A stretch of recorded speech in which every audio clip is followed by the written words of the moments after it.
اسی طرح کی واضح نشانیوں میں سے ایک نشانی ہے کہ حضرت نبی اکرم صلی اللہ تعالی علیہ وسلم کی مبارک اولاد میں سے ایک صاحب سامنے آئیں گے جن کا نام محمد اور ان کے والد کا نام عبداللہ ہوگا، اور وہ ہدایت یافتہ ہوں گے، اس لیے ان کو مہدی کہا گیا، اور وہ مکہ مکرمہ میں لوگوں کو ملیں گے، لوگ ان کو پہچانیں گے اور ان کے ہاتھ پر بیعت کر کے، ان سے معاہدہ کر کے ان کا ساتھ دینا شروع کریں گے، اور اس کے بعد اس شخصیت کی قیادت میں دنیا کے اندر حق غالب ہوگا، اور اسی زمانے میں باطل کا سب سے بڑا چہرہ دجال سامنے آئے گا۔ وہ دنیا کے اندر باطل کو پھیلانے کے لیے آخری درجے کا کام کرے گا، وہ دنیا کے لوگوں کو گمراہ کرنے کا انتظام لے کر آیا ہوگا، اور اللہ تعالیٰ کی طرف سے انسانوں کی آزمائش کے لیے اس کے ہاتھ پر کچھ چیزیں ظاہر بھی ہوں گی۔ اب یہ دو شخصیتیں گویا ہوں گی، ایک حق کی علامت محمد ابن عبداللہ المہدی اور ایک المسیح الدجال۔ اس مسیح دجال کو ختم کرنے کی ضرورت پیش آئے گی، تو اس کے لیے اللہ تعالیٰ کی طرف سے وہ مسیح بھیجے جائیں گے جو دنیا میں ایک بار رہ کر اللہ کے یہاں بلائے گئے تھے، حضرت عیسیٰ علیہ السلام۔ ان کو آسمان سے واپس بھیجا جائے گا اور ان کا اصل مشن اس دجال کو ختم کرنا ہوگا، چنانچہ وہ اس دجال کو ختم کر دیں گے۔ اب آپ سوچیں، جیسے میں نے بیان کیا، آسانی کے لیے میں نے احادیث کی عبارتیں یا حوالے نہیں بیان کیے، بلکہ جو خلاصہ ہے وہ بیان کیا ہے، اور یہ خلاصہ آپ لوگ جانتے بھی ہیں۔ اس میں کتنا آسان ہے اس بات کو سمجھنا کہ وہ محمد بن عبداللہ المہدی، جن کو ہم امام مہدی کہتے ہیں، وہ مکہ مکرمہ میں آئیں گے، اس کے علاوہ کہیں نہیں آئیں گے وہ، اور وہ حضرت عیسیٰ علیہ السلام جو آسمان سے اتریں گے وہ ملک شام میں اتریں گے، اور وہ دجال کا خاتمہ کریں گے۔ ایسی صورتحال میں جب یہ بات بالکل صاف ہمارے سامنے ہے، تو اب کوئی آدمی اگر یہ دعویٰ کرے کہ میں عیسیٰ ابن مریم ہوں، مثلا قادیان کا رہنے والا بیچارہ ایک ناقص الخلقت آدمی جس کو غلام احمد کے نام سے لوگ جانتے ہیں، وہ دعویٰ کرے کہ میں مسیح ابن مریم ہوں، اسے مرے ہوئے بھی 125 سال ہونے جا رہے ہیں، دجال ابھی تک آیا بھی نہیں، ختم تو کیا ہوتا؟ بھائی مسیح ابن مریم آ کر دجال کو ختم کریں گے، دجال آیا نہیں تو آ کے مر بھی گیا، اس سے بڑا جھوٹ اور کیا ہوگا؟ اور اسی طرح سے کوئی آدمی آ کر یہ دعویٰ کرے کہ میں محمد مہدی ہوں، اور نام اس کا شکیل ہو یا جمیل ہو یا خلیل ہو یا کچھ بھی ہو، اور وہ گھومتا پھر رہا ہو ہندوستان میں، بلکہ چھپتا پھر رہا ہو، تو مجھے کوئی بھی جوان بتائے کہ یہ بات عقل میں آنے والی ہے، ماننے والی ہے؟ کہاں جا رہے ہیں لوگ؟ کیا مسئلہ ہے آخر؟ یہ ایسے احمقوں کو، میں تو ایسے لوگوں کو احمق سمجھتا ہوں چونکہ وہ دنیا کا بھی نقصان کر رہے ہیں، آخرت کا بھی نقصان کر رہے ہیں، ایسے احمقوں کو یہ بے وقوف ماننے والے مل کہاں سے جاتے ہیں؟ اب میں وہ بات کروں گا جو میں کہہ رہا تھا کہ بعد میں کروں گا۔ کیوں مل جاتے ہیں؟ دین کے معاملے میں سنجیدہ نہیں ہے۔ جو لوگ شکیل بن حنیف جیسے لوگوں کو مان رہے ہیں، میں یہ سمجھتا ہوں کہ وہ دینی جذبے کے تحت مان رہے ہیں، یہ مجھے معلوم ہے، مگر ایک سوال ہے میرا، میں کمپیوٹر نہیں جانتا، میرے اندر جذبہ ہے کہ میں کمپیوٹر سیکھوں، تو مجھے کمپیوٹر سیکھنے کے لیے کسی ڈاکٹر کے پاس جانا چاہیے، یا اسکول کے ٹیچر کے پاس جانا چاہیے، یا وہ جو ہوٹل میں کھانا بنانے والا ہے کک، اس کے پاس جانا چاہیے؟ کس کے پاس جانا پڑے گا؟ جو کمپیوٹر ماسٹر ہو اس کے پاس جانا چاہیے نا مجھے، وہی تو مجھے سکھائے گا نا کمپیوٹر۔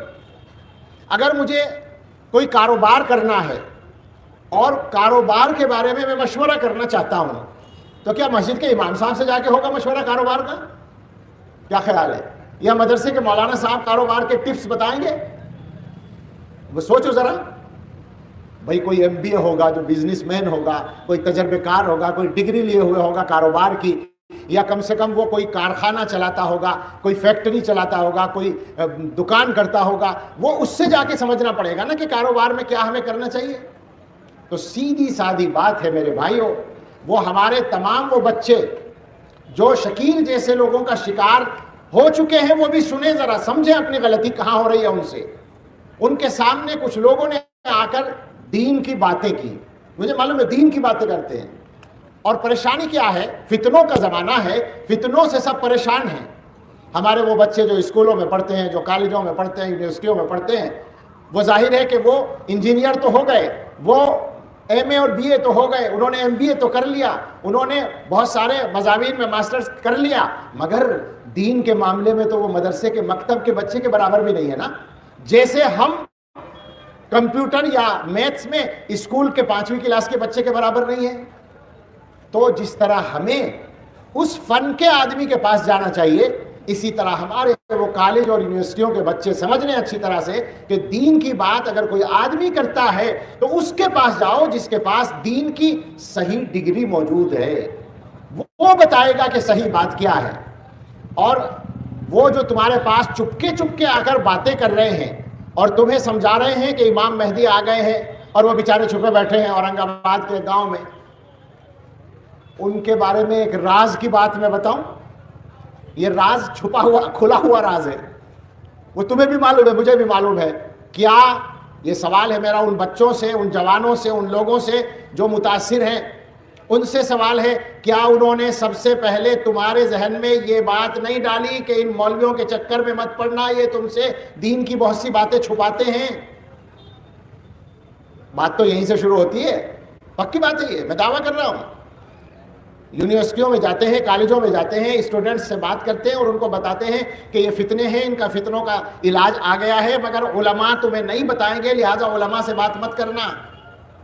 چنانچہ وہ نوجوان علماء کے قریب جلدی سے لگتے نہیں ہیں. مجھے ان سب سے ہمدردی ہے، اس لیے کہ وہ دھوکے میں پڑے ہیں، دھوکے میں ڈالے گئے ہیں. مگر ایک شکایت ہے کہ تم اتنے نادان تو نہیں ہو کہ تمہیں خواہ مخواہ. میرا سوال ہے، تمہیں کاروبار میں کوئی دھوکہ دے سکتا ہے؟ کیا کبھی تم نے ایسا کیا ہے کہ کمپیوٹر کی کلاس لینے کے لیے انجینئرنگ کالج میں تم پہنچ گئے، یا میڈیکل سائنس پڑھنے کے لیے تم انجینئرنگ کالج میں کبھی ہوا ہے ایسا؟ تمہارے اسکول کے ٹیچر جو میتھ پڑھاتے تھے ان سے تم سائنس سمجھنے کے لیے چلے گئے، اور جو سائنس کے ٹیچر تھے ان سے میتھ پوچھنے کے لیے چلے گئے. کبھی تم نے ایسا کیا ہے؟ ظاہر ہے ایسا تو نہیں کیا تم نے. اس کا مطلب کیا ہوا کہ تم اپنے وہاں کے کاموں میں سنجیدہ تھے، لہٰذا تم نے صحیح آدمی سے چیز کو سمجھا، اور دین کے معاملے میں تمہارے اندر وہ سنجیدگی نہیں ہے تو تم نے جس آدمی نے بھی تم سے آ کے باتیں بنائی تم نے اس کو مان لیا. ایک اور مثال سے میں بات کہتا ہوں. مجھے میں مثلاً کاروبار کرتا ہوں، میں نہیں کرتا ہوں، میں مثال دے رہا ہوں. آپ کرتے ہیں، چلیے آپ لوگ کاروباری لوگ ہیں. آپ ایک پارٹی سے کاروبار کر رہے ہیں، مال لے رہے ہیں، کوئی بھی مال، 10 سال سے کام چل رہا ہے. اب آ کر اچانک ایک آدمی آپ سے کہتا ہے کہ جس پارٹی سے تم 10 سال سے مال لے رہے ہو وہ غلط پارٹی ہے اور تمہیں دھوکہ دے رہی ہے. تو آپ کیا اس کے کہنے سے فوراً مان لیں گے؟ آپ کہیں گے بھائی 10 سال کا تجربہ ہے میرا، کوئی 1-2 دن کا نہیں ہے، میں کیسے مان لوں یہ بات؟ اب وہ پیچھے پڑ جائے آپ کے کہ نہیں تم دھوکے میں ہو، تو آپ اس کو کیا کہیں گے؟ چلو اچھا میں تحقیق کروں گا. اس کے کہنے سے نہیں مانیں گے، تحقیق کریں گے، اس کے بعد جو بھی نتیجہ نکلے. سوال یہ ہے کہ دین کے معاملے میں اب تک یہ تھا کہ علماء سے پوچھتے تھے، ائمہ سے پوچھتے تھے، دین کے جاننے والوں سے پوچھتے تھے. اب کچھ لوگ چپ کے آ کر تمہیں بتا رہے ہیں تو تم ان سے کیوں نہیں کہتے کہ تم غلط کہتے ہو، جن کے پیچھے ہم اب تک چل رہے تھے انہوں نے ہمیں کوئی دھوکہ نہیں دیا ہے. سوال یہ ہے کہ ایسا کیوں نہیں ہو رہا ہے؟ اس کا مطلب یہ ہے کہ دین کے معاملے میں ہمارے یہ بچے سنجیدہ نہیں ہیں، ورنہ صحیح جگہ پہنچ جاتے. تو پوری بات کا خلاصہ یہ ہے کہ میرے بھائیوں، یہ بہت زیادہ فتنوں کا زمانہ ہے، اور ہم آپ کو صحیح بات یہ ہے کہ جتنا ہم جانتے ہیں وہ بھی نہیں بتا سکتے فتنوں کے بارے میں، کہاں کہاں سے چلتے ہیں اور کیسے چلتے ہیں. لیکن یہ بات ڈرے بغیر ہم آپ کے سامنے کہہ سکتے ہیں کہ اس طرح کے سارے فتنے دنیا کی ان طاقتوں کی طرف سے چلتے ہیں جو آپ کی اور ہماری دشمن ہیں. یہ پکی بات ہے، کوئی راز بھی نہیں ہے اور یہ کوئی الزام بھی نہیں ہے. ہمیں معلوم ہے، حقائق معلوم ہے. امریکہ سے لے کر ہندوستان تک وہ طاقتیں جو اسلام دشمن طاقتیں ہیں وہ چومکھی لڑائی لڑتی ہیں. آپ ہمیشہ سمجھنا، وہ چومکھی لڑائی لڑتے ہیں. وہ اس طرح کے سارے جتنے بھی فتنے ہیں وہ سب ان کی ڈور وہیں سے ہلتی ہے، وہیں سے ان کو، میں اگر یہ بھی کہہ دوں کہ فنڈنگ ہوتی ہے تو بھی غلط نہیں ہے، سچائی ہے. یہ سب اسلام دشمن طاقتوں کے نمائندے ہیں.